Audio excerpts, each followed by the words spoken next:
Hare Krishna. Om Ajnanatimidandhasya Jnananjana Shalakaya Chakshurun Militan Yena Tasmai Shri Gurave Namaha. Nama Om Vishnupadaya Krishna Preshtaya Bhutale Srimate Bhaktivedanta Swamin Niti Namine Namaste Saraswate Deve Gauravani Pracharine Nirvishesha Shunyavadi Paschatya Deshatarine Jaya Shri Krishna Chaitanya Prabhu Nityananda Shri Advaita Gadadhara Shivasadi Gaura Bhakta Vrinda Hare Krishna Krishna Krishna Hare Hare Hare Rama Rama Rama Hare Hare. Nice to be back with all of you. Hare Krishna. And we have received quite a few questions. I thought I should quickly focus on the questions, as many questions as possible today. The first question is about Srila Prabhupada says that submissive hearing is an art. How does one develop this, Prabhu? Okay. Yes, Srila Prabhupada talks about submissive hearing is an art, the art of spiritual submissive hearing. Like any other art, art requires practice. We have to do it again and again, many times. And in this case, it is something, a lifetime art that we have to develop and perfect. First of all, for submissive hearing, there has to be eagerness to hear. One must be very eager to hear.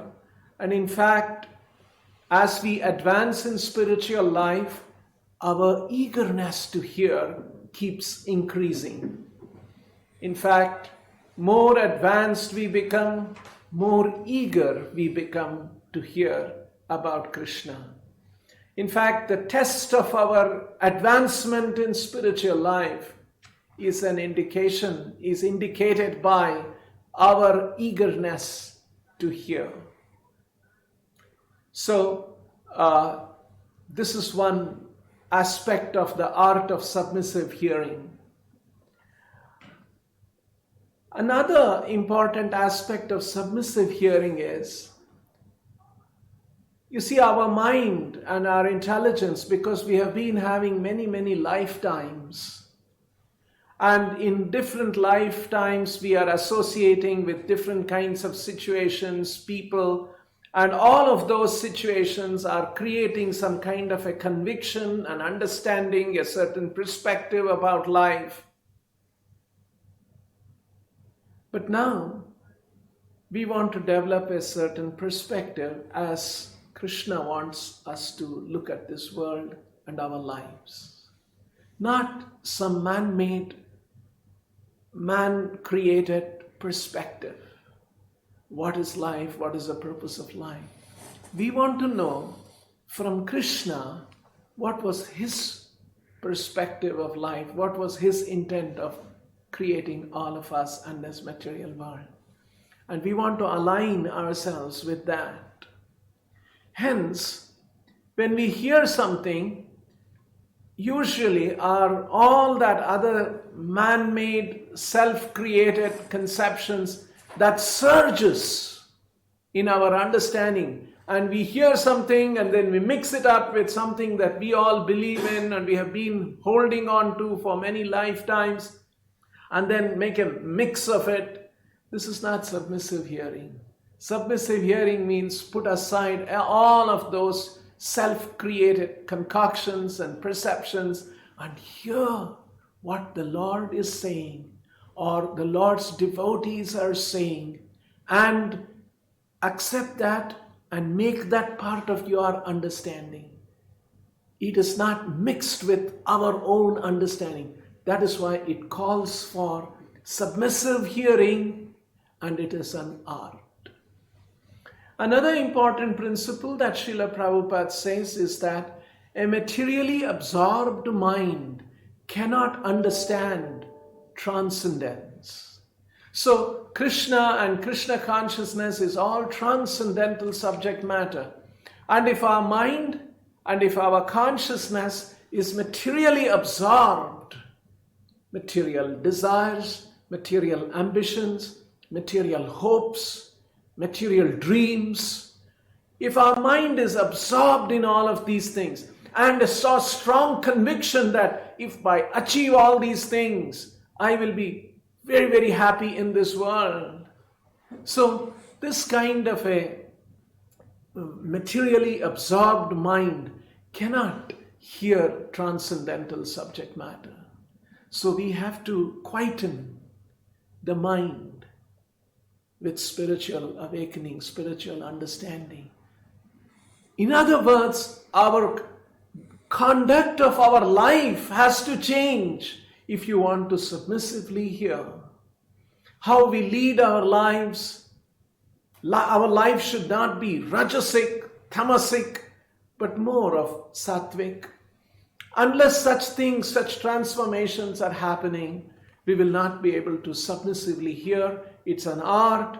We have to keep trying and working on this art again and again, and gradually we will improve the art of submissive hearing.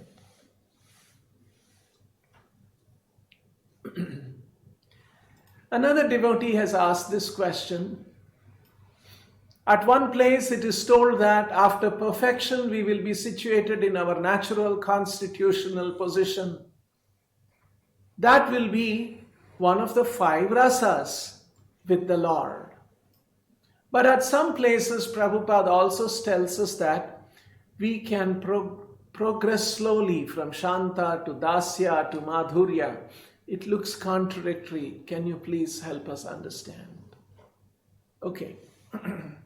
Yes, Srila Prabhupada talks about perfection of every living entity, which is to love Krishna, Nitya Siddha Krishna Bhakti.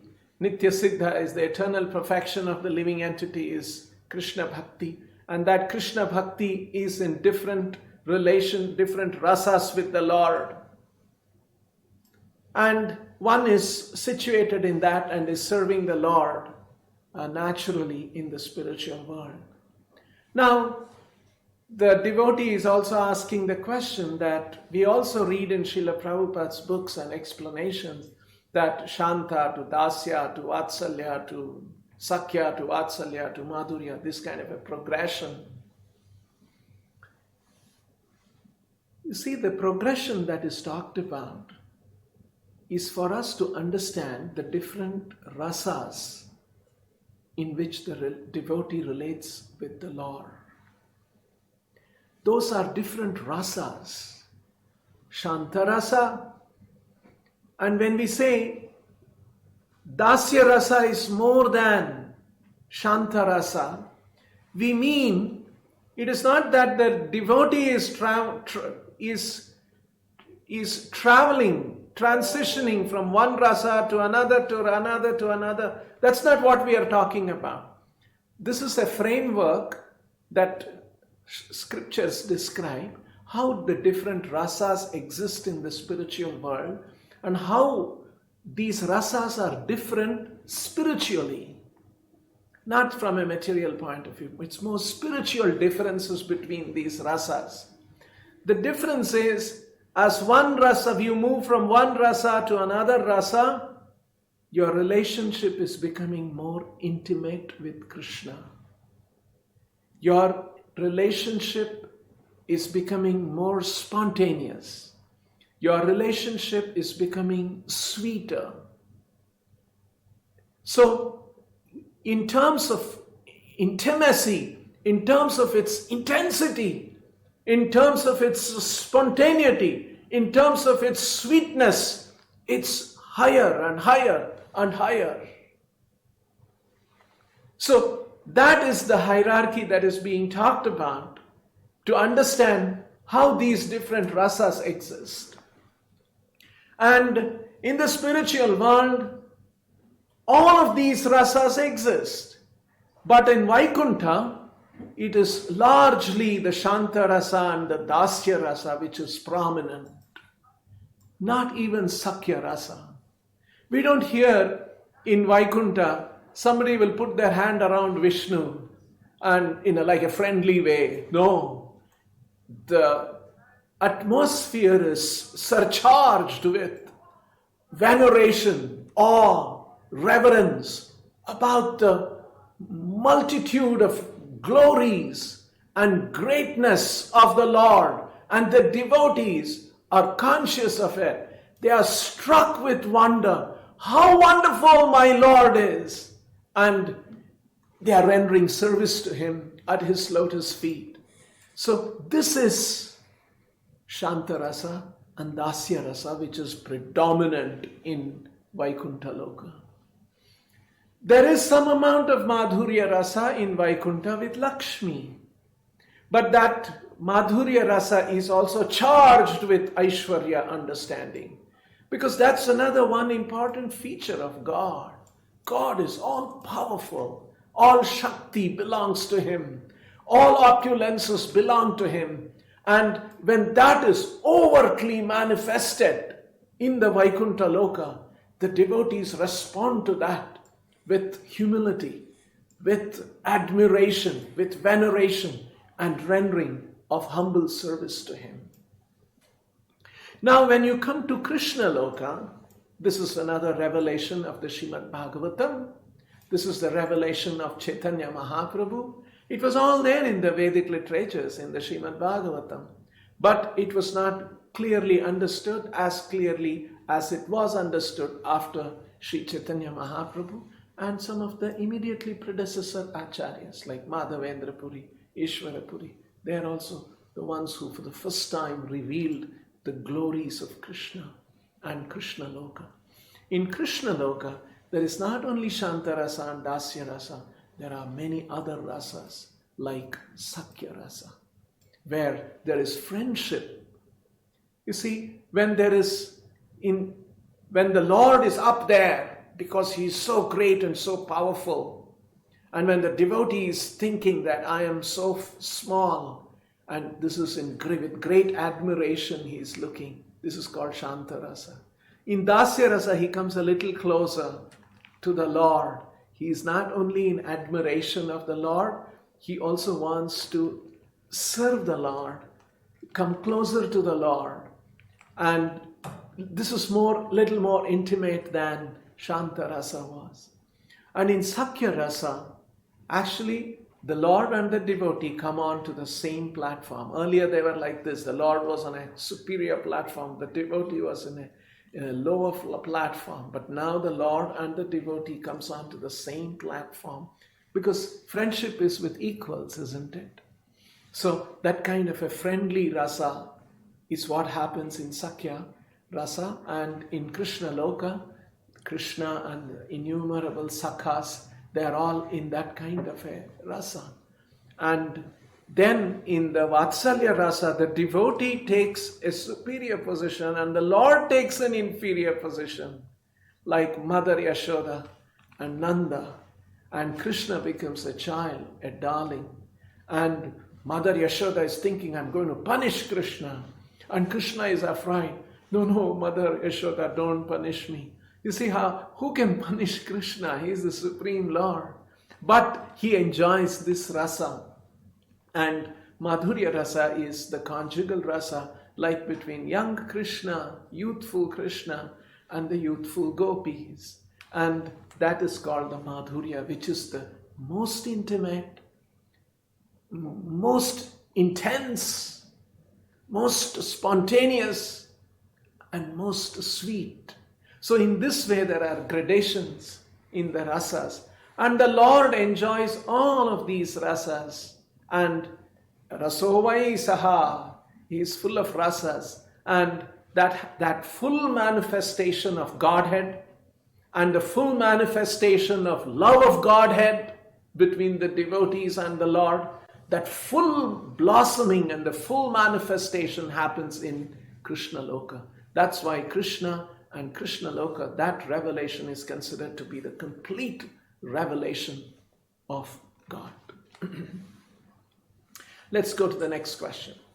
What's shanta-rasa? Rasa in neutral relationship. Somewhere Kumaras are told to be in shanta-rasa, and at other places cows, grass, trees in Golok Vrindavana are also in shanta-rasa. This looks contradictory. No, I think already I covered a little bit of this, that shanta-rasa is in neutral, in great admiration and awareness of the greatness of the Lord. That's predominantly in Vaikuntha Loka.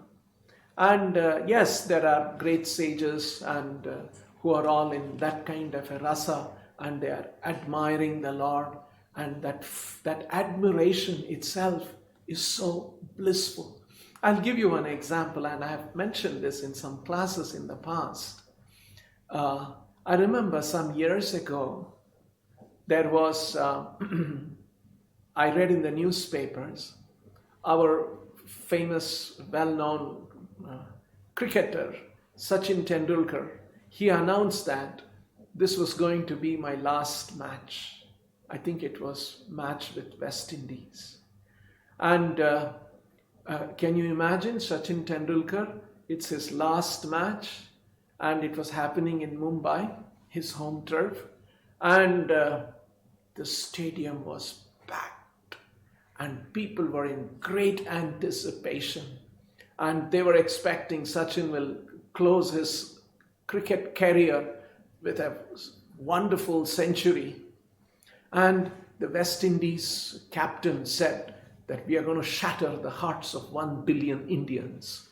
You know, that's cricket, right? That's match. So they didn't want him to hit a century.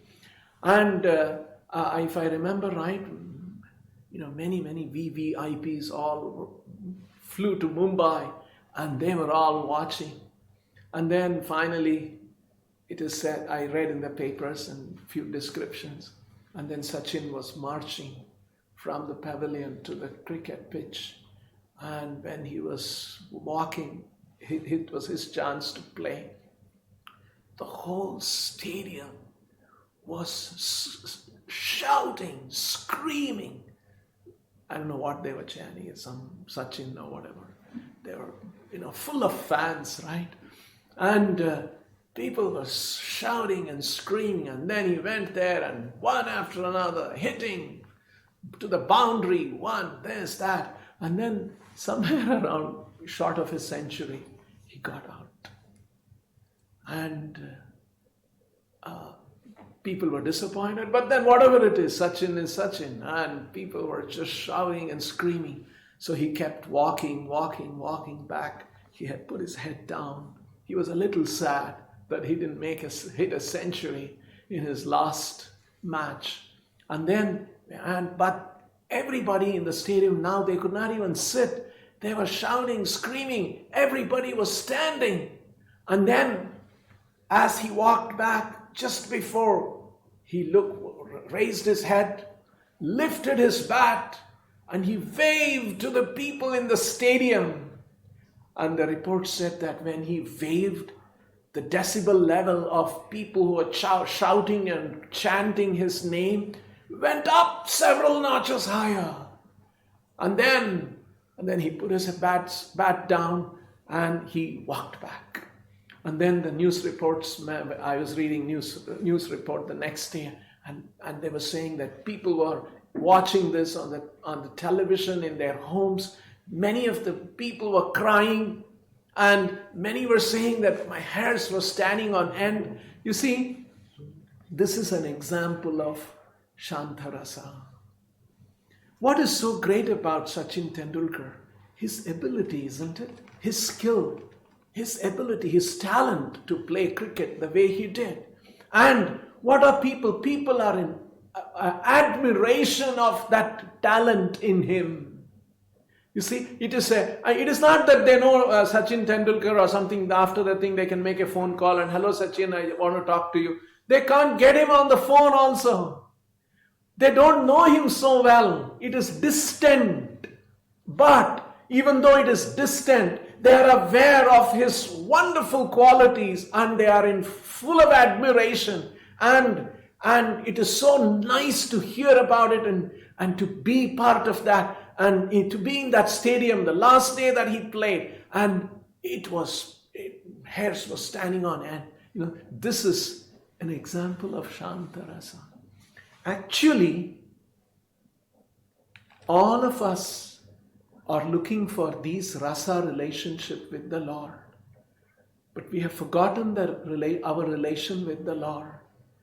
When Lord manifests even a part of his glorious, creative, glorious potencies of the Lord in a jiva, because that's why Krishna says, Buddhir buddhiyatham asmi tejasvinamaham. If you see any glorious quality in somebody, it is a spark of Krishna's glory manifest there. If Sachin Tendulkar had manifested such talent and such ability, such wonderful thing, where is that ability coming from? It is coming from Krishna. It's actually a spark of Krishna's potency manifest in him. And when that was manifest, there were 60,000 people awed and admiring his potency, Lord's potency. And it is actually a shanta-rasa admiration of the Lord's manifestation of his potency in one living entity. So actually these are examples of shanta. So do not minimize shanta-rasa. Shanta-rasa is also exhilarating. It is ecstatic. It's wonderful. And that's what is happening in Vaikuntha. Imagine a small spark of Krishna's glory manifest in Sachin Tendulkar. He amazed billions of people in our country, in the world in fact.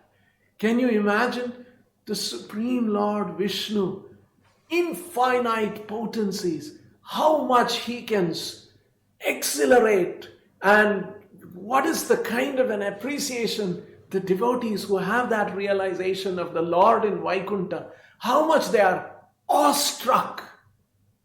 And that is intense shanta-rasa in Vaikuntha Loka. And also Dasya Rasa. There are a few who are very fortunate, they are very close to Vishnu and they are rendering personal service. And every moment of that is so glorious, so satisfying. So this is what the shanta-rasa is, and how we understand the different rasas in Krishna Loka. The grass and the cows and the calf and the water, all of them are in shanta-rasa. They are in full admiration of the Lord. They are waiting for the Lord, and some way they can serve the Lord. The grass is waiting, when will Krishna come and stamp on me so that I can make it very soft and very pleasant for Krishna. And there is a mix of shanta and dasya you can see in this, wanting to serve the Lord.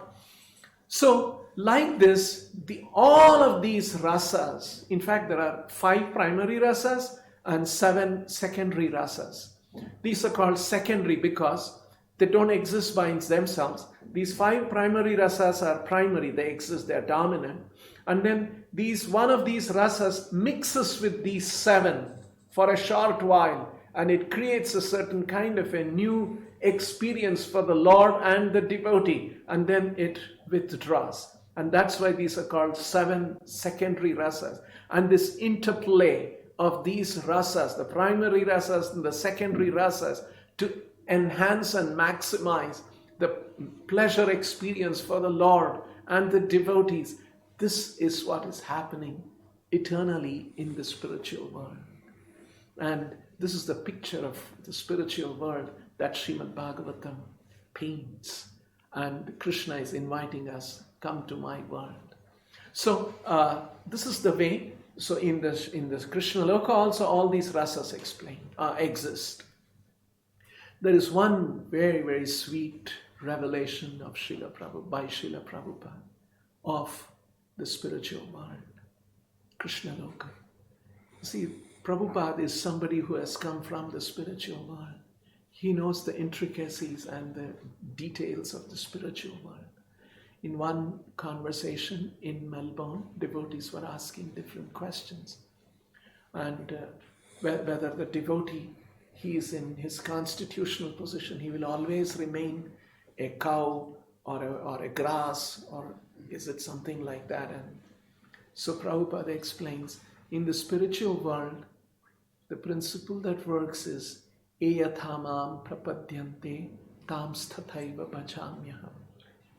It's a world where the Lord, He dominates, and His principle is, as the devotees want to serve Him, want to please Him, He makes all facilities available. So, in the spiritual world, in Krishna Loka, if there is a devotee in the form of a green grass, and he wants to serve Krishna as a cowherd boy, he can become a cowherd boy. He can become the Vatsalya rasa he wants to experience, like a motherly or a fatherly relation with Krishna. And he wants to even experience Madhurya rasa. All of these according to the intensity of the desire of the living entity, of the devotee to serve the Lord keeps blessing and facilitating and making that happen. So it's a wonderful spiritual world that Krishna is inviting us to come. Let's move to the next question. We have a lot of theoretical knowledge, but still we are not able to execute this knowledge properly. What is the reason of this, and how can we solve? Yes. We may have a good understanding of spiritual knowledge, spiritual understanding, as given by Srila Prabhupada in his books. Prabhupada says, Krishna consciousness is very simple, but the application is difficult. The application becomes difficult because of the interference created by our mind, contaminated mind, intelligence, and false ego. So we may have a lot of knowledge. That's good by reading Prabhupada's books, and that should inspire us. But we should continue doing some of the sadhana and the regulations that Prabhupada has given, like chanting, following the regulative principles.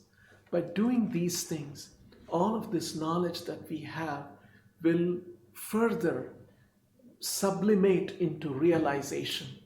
It will transform into realization. And then we will be able to not just be theoretical knowledge about all these things, it helps us to experience that.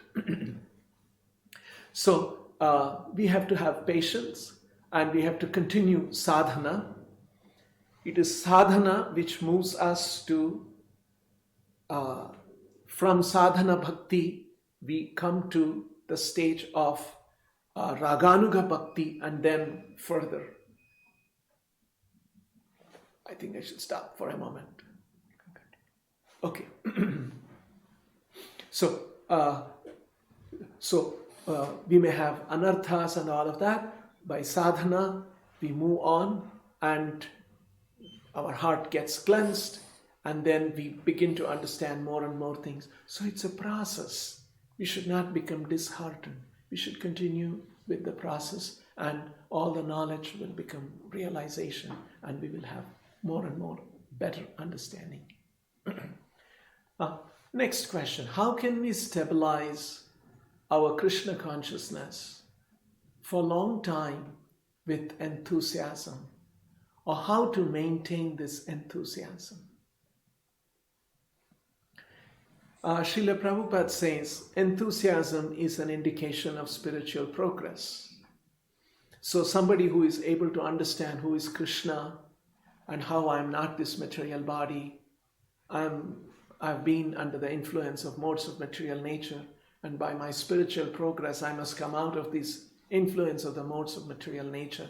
The more and more one is understanding these spiritual realities, his or her, the devotee's enthusiasm for Krishna consciousness, for serving Krishna, keeps increasing. If your enthusiasm is growing, then you're making spiritual progress, Prabhupada says. If your enthusiasm is diminishing, then we are not making spiritual progress. This is what Srila Prabhupada says. Another thing that Prabhupada says is that if we follow the 4 regulative principles very strictly, our enthusiasm keeps going up. It is when we break the regulative principles, our enthusiasm in Krishna consciousness comes down.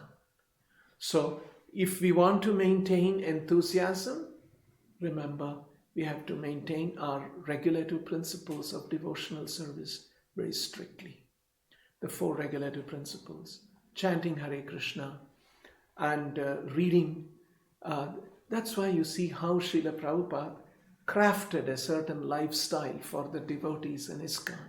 He wanted us to rise early, freshen up, be clean, wear fresh clothes, come to the temple, chant, understand the importance of the spiritual master, what the spiritual master is doing to the devotee, sing that in the form of the Guru Ashtaka song, then the chant Hare Krishna mantra, chant Narsimha prayers, and offer Tulasi puja, and then chant your Gayatri mantras, and then chant Hare Krishna mantra for a good length of time, as much as possible, about 12, 14, 16 rounds if possible, and then have Darshan Arati, and then have Guru Puja, and then have Bhagavatam class.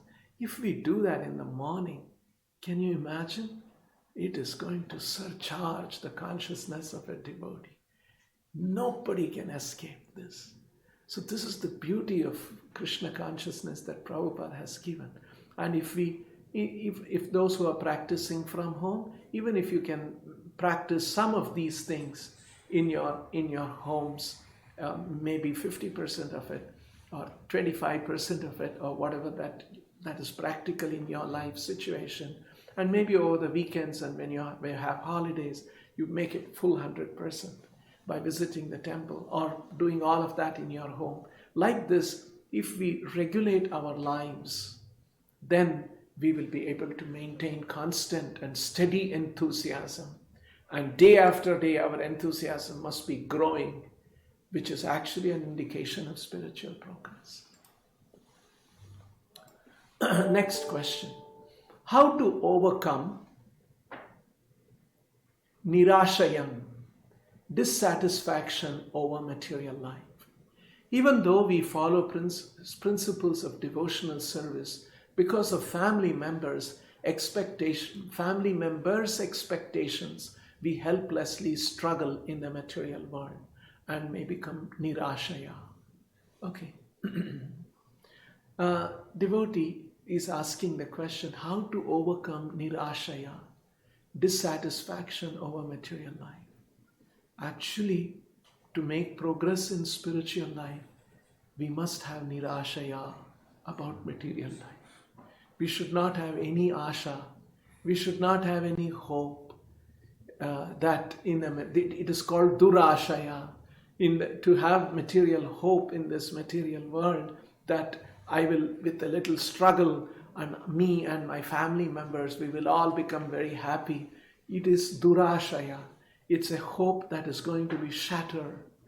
A devotee should not have that. On the other hand, a devotee must understand, and the family members hopefully will cooperate and understand also, that we have a body, we have a material body, we have to maintain it comfortably as much as possible. So for that we need to put some effort and earn some livelihood and lead a life. And we should save as much time as possible, save as much energy, as much other things that you can accumulate in your life, and offer it to Krishna. Because that is where real happiness will be. It is said that Nivruttha Tarshairupagiyamanat. Who can chant Krishna's holy name? Who can relish Krishna's pastimes? Somebody who has become Nivruttha Trishnaha. Nivruttha Trishnaha means one who has given up all hopes for enjoyment in the material world. So Trishna means that hankering, that, I must enjoy, I must be all that. Nivruttha means who is retired from all such hopes and aspirations that I will enjoy in this material world. So, nirashaya is a good thing.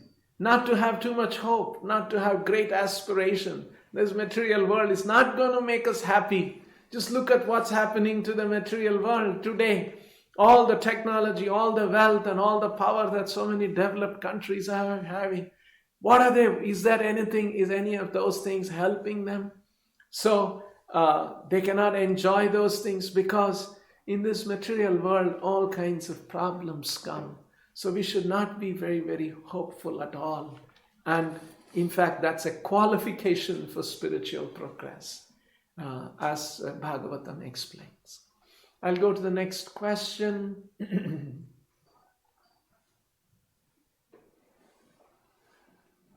Okay, Bhagavad Gita, chapter 4, text number 19 to 24. Can I get a copy of the Gita? Okay, here.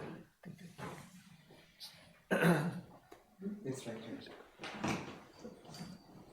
here. Chapter 4, text 19 to 24. Qualities mentioned as the characteristics of persons working in transcendence. Can you please explain how these, thank you very much, how these qualities can be seen or proven with our bare eyes in ourselves to general mass of people, as spirituality is pragmatic? Wow, great question.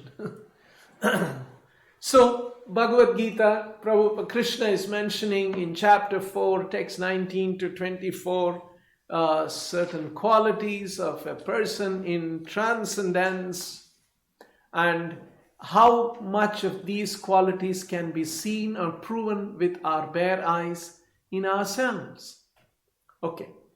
How will we see that in ourselves? The devotee is asking that, I want to come to that transcendental position. Great, good thing. And then the next question goes on to say, and how will people be able to see that? Because people see, they have to see, and spirituality is pragmatic. Finally, it has to be something pragmatic that people can seek, they can also perceive, and I must also be making progress. Yeah, very, very good question. Yes, Krishna talks about transcendence in many places in the Bhagavad Gita. I won't go into those particular verses right now because the question is slightly of another kind. So, yes, that Krishna explains that one can come to that transcendental situation. Okay, for those who wish to understand what is transcendence. Transcendence is opposite of material. Material is this world, and transcendence is something beyond this world. In Sanskrit, iha is this world, para is transcendence. Iha means this world, and para means not this world, something higher than this. And another technical explanation that Krishna gives in the Bhagavad Gita is that when you are iha, when you are in this material world, you are under the influence of the Rajoguna, Sattvaguna, Rajoguna, Tamoguna, and Sattvaguna. And all these three gunas are competing with each other. And because of these gunas, each guna instills and inspires a certain kind of a perception, a certain kind of a conduct, certain kind of a taste, certain kind of a behavior in us. So when somebody is under Rajoguna, his behavior, his perception, his thinking, his conviction, his aspiration, all of that is one kind. If one is in Sattvaguna, it's another kind. If one is Tamoguna, another kind.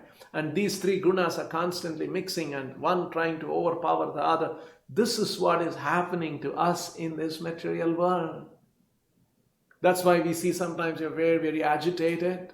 Sometimes we are also a little cool and peaceful. Sometimes something else happens, we become disinterested. So the modes of material, this is called Guna Taranga, the waves of material modes of material nature. Vishaya Taranga, this is what is happening to the conditioned soul in this material world. When one practices spiritual life, Bhakti Yoga, Mamchayo Avyavicharena Bhakti Yogena Sevate Sagunan Samathitya Itan Brahma Bhuyaya Kalpate.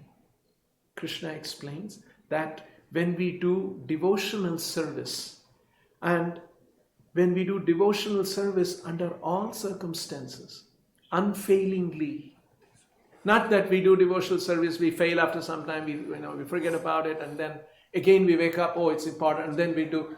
No, becoming steady in our devotionalism. Mam chayo avyabhicharena bhakti yogena sevate. In bhakti yoga, when one renders service to Krishna, sagunan samatitya, one will transcend the modes of material nature. Brahma bhuyaya kalpate, be situated in transcendence. So, important practice for us to transcend is devotional service to Krishna. Only devotional service to Krishna can help us transcend the modes of material nature. Otherwise, by ourselves to come out of the forces of material modes of nature by our own effort is impossible. Only by surrendering to Krishna, by doing devotional service to Krishna, we rise up. Now the question is, can this be seen? Can this be proven in ourselves? Okay, or proven with our bare eyes in ourselves. Can we experience it? I think that's the first point I will cover. Can we experience this? In fact, bhakti, devotional service, spiritual progress is something that we experience. That's why Krishna explains in the Bhagavad Gita, Raja Vidya Rajaguhyam Pavitramidam Uttamam Pratyaksha Avagamam. Pratyaksha Avagamam means to understand. Pratyaksha Avagamam means by your own perception, by your own experience, you will understand this. And Prabhupada gives an example, Bhagavatam also gives an example. Just like you are very hungry and you start having a meal. And as you have meal, your hunger is mitigated. And you will know for yourself that how you are no more feeling hunger. You don't need another proof or anything. You don't need to have, I was having 1 kilo of food here, and that 1 kilo of food I have put into my stomach. Now, because 1 kilo has gone and this measurement no measurement is required. It is self-evident to you. As you eat, your hunger is gone. You don't have to ask your neighbor, your friend, do you think my hunger is gone? Did I eat enough? Do you think my hunger is... No, he does not have to tell you whether your hunger is gone or not. You know it. Spiritual advancement is like that. You will know it as you are advancing, how the influence of the modes of material nature is diminishing. And how will other people recognize this is another part of the question. Very good question. Chaitanya Mahaprabhu says, the behavior of a devotee establishes the principles and the purposes of establishes the religious principles. So, it is not that one is advanced spiritually, it will manifest in his or her behavior. So now you can imagine, it is very important how we conduct ourselves. We have to be watchful about our behavior. We should be watchful about our mind, our intelligence, our thoughts, our words, how we act. Because if one is advanced, that will come about in his behavior. It's not that we are going to put on an artificial show. We cannot be artificial. It cannot last for a long time. And hence, to be natural, we should work very sincerely in practicing the principles of Krishna consciousness, by which we will make advancement. And when we make advancement, it will naturally manifest in the form of our appropriate good behavior. And then people can see. This happened in Srila Prabhupada's life. People would see how Srila Prabhupada, anyone who people saw that he was so saintly, so genuinely saintly in his persona was like that. So it was so striking. And so that's because that manifests. In fact, this is such an important principle. Prabhupada said he wanted us, his followers, his disciples, his students, that we behave properly. And Prabhupada said, by your behavior, I will be judged. Isn't it? If we go out and we are behaving, we are dressed like Prabhupada's followers, but if we are behaving in an inappropriate manner, and if somebody sees that one and they will say, oh, these people, they are Prabhupadas, they are followers of Prabhupada, look how they are behaving, they will judge Prabhupada. So Prabhupada wanted us to be conscious of these things. And so, how will common people see? They will see by our behavior. So we have to be mindful of our behavior. I'll take a few more questions quickly. Then I'll go to the next one. How can a devotee become stable in Krishna consciousness? Okay, stability. The verse in the Srimad-Bhagavatam which talks about stability. Nashta prayeshva bhadreshu nityam bhagavata sevaya bhagavatir uttama shloke bhaktir bhavati naishtiki. Naishtiki bhakti means stable Krishna consciousness. Naishtiki comes from the word nishtha. Nishtha means unshaken. So the recommendation of the Srimad-Bhagavatam is Nashta prayeshva bhadreshu nityam bhagavata sevaya. If we, nityam means daily, if we are doing daily bhagavata sevaya and rendering service to Bhagavata. There are two kinds of Bhagavata. One is the book Bhagavata, and we must serve book Bhagavata by hearing. And there is the person Bhagavata, a devotee whose life is a complete demonstration of the principles given in the Bhagavata. His life is on the basis of Bhagavatam. And such a person is called a Bhagavata. He has internalized the Bhagavatam principles, Bhagavata philosophy, and his life is just a demonstration of Bhagavata philosophy. Such a person is called a person Bhagavata. So there is a book Bhagavata and there is a person Bhagavata.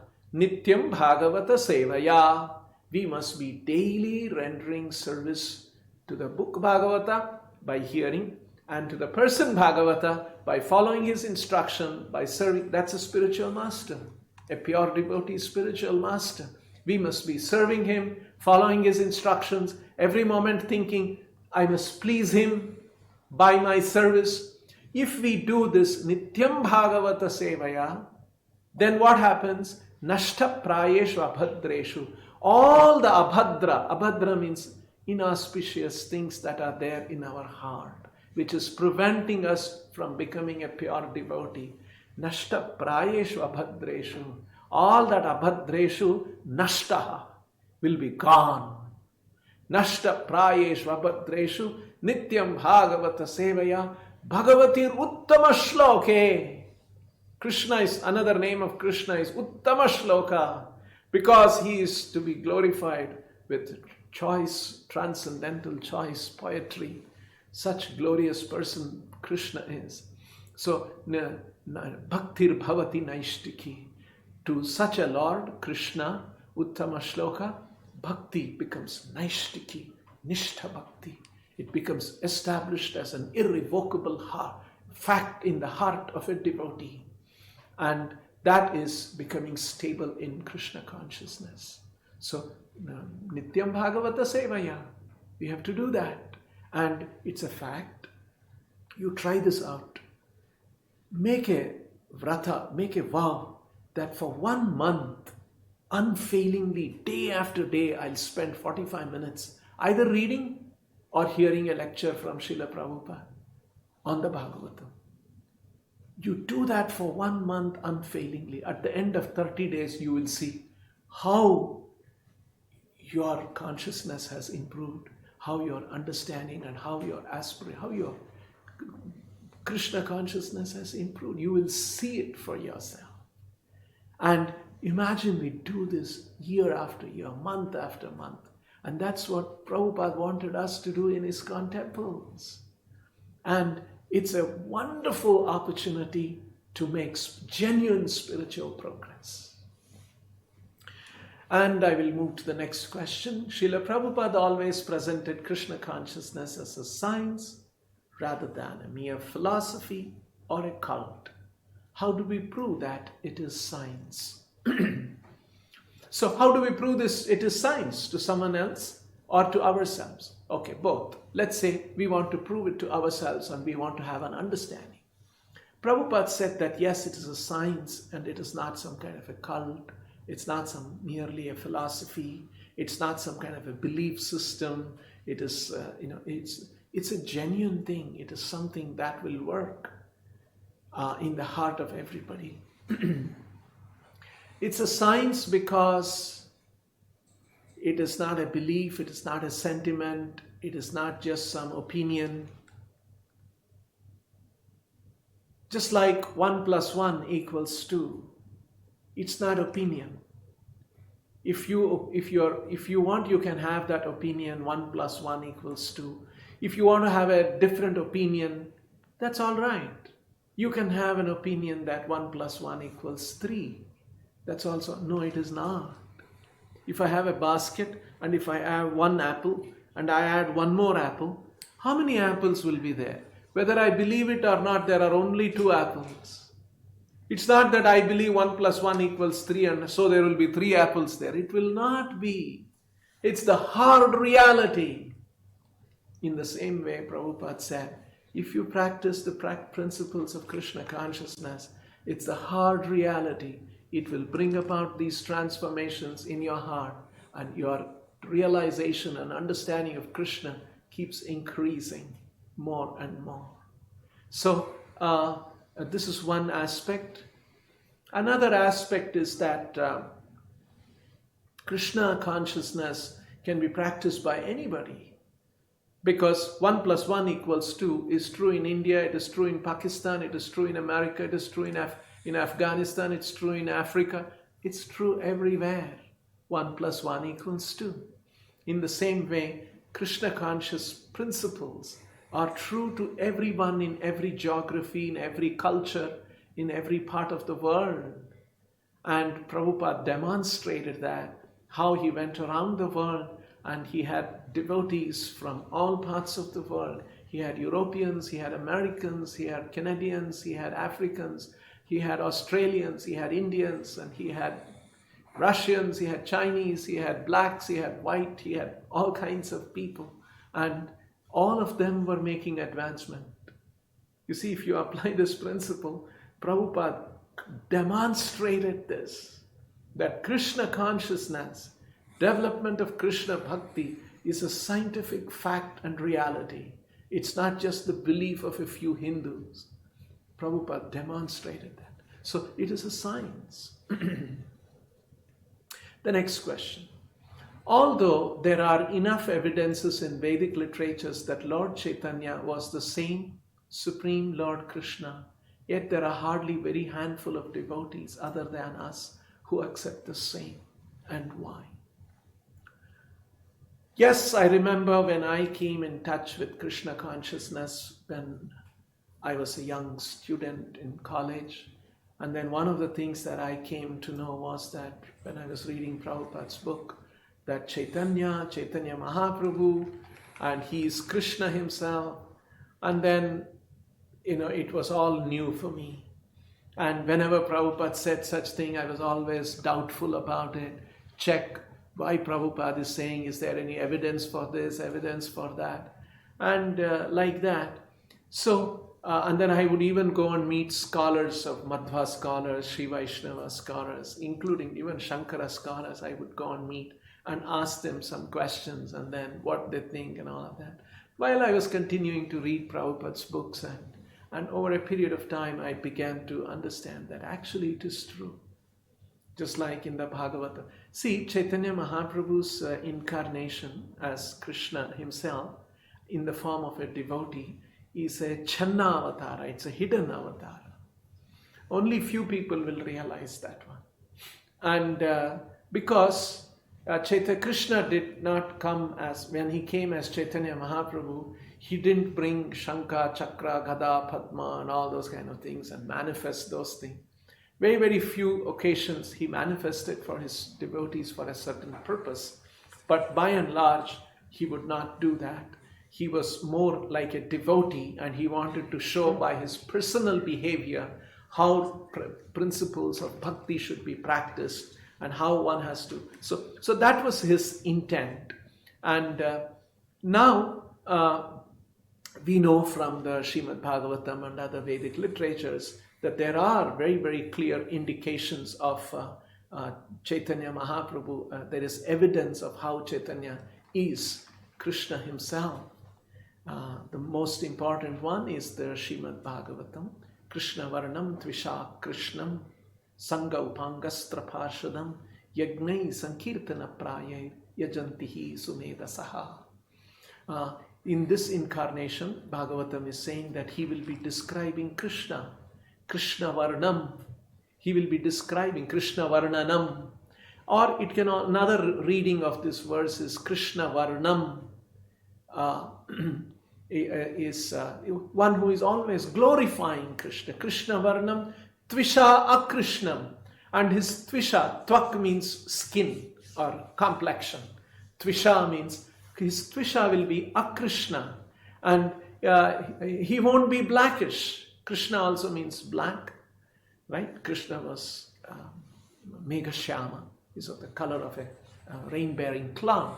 A beautiful cloud. A beautiful color. And he didn't bring that, manifest that complexion. Krishna Varnam, Tvisha Akrishnam. His complexion is not like that of dark cloud. He is Akrishnan. Sangha Upangastra Parshadam. And what are his weapons? His weapons are his associates, his Parshadam. Parshat means very, very close associates he brought with them. And they were his weapons in the sense. What is a weapon meant for? To overcome ignorance and demoniac nature. And his associates would go out and preach. And through his associates he would manifest and expand Krishna consciousness. So, Sangha Upangastra Parshadham Yagnai Sankirtana Praya. And he will be performing a yagna. And what is that yagna? Sankirtana yagna. Yes, Yagnai Sankirtana Praya. Yajantihi Sumedasaha. And few people will recognize this. So, anyway, it may be that a few people are recognizing now. Now it is left to us how we shall make Chaitanya Mahaprabhu more well known. And we should strive to tell people about Chaitanya, who is Chaitanya and his glorious teachings and his wonderful life, all of that. So we have not done enough. So we are to be blamed if the world does not know enough about Chaitanya Mahaprabhu. We have to take that blame. If the world does not know Prabhupada, we have to take that blame. And we should strive to make more and more people know about Krishna, about Chaitanya Mahaprabhu, about Srila Prabhupada. We have come to the end of the time limit. We'll stop here and look forward for more questions and answers and more discussions in the next occasion. Hare Krishna.